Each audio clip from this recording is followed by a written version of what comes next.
அந்த இணைப்பை இப்ப கடவுளும் மனுஷனும் சேர்ந்து வாழ முடியுமா என்றால் வேதம் சொல்லிட்டு வாழ முடியும்.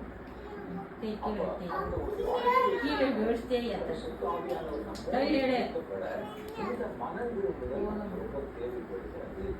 நான் ஒரு குடிகாரனா இருக்கிறேன், ஒரு விபச்சாரக்காரனா இருக்கிறேன், பொல்லாத மனுஷனா இருக்கிறேன், பாவ கரைய மேல இருக்குது, எனது வாழ்க்கை ஓடிக்கொண்டிருக்கிறது.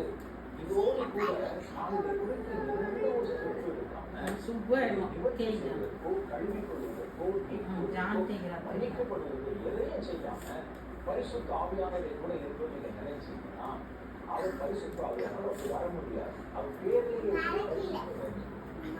ஆவியானவர் பரிசுத்த ஆவியானவர் பரிசுத்த ஆவியானவர் நம்மோடு கூட இணைக்கப்படணும்னா நீங்களும்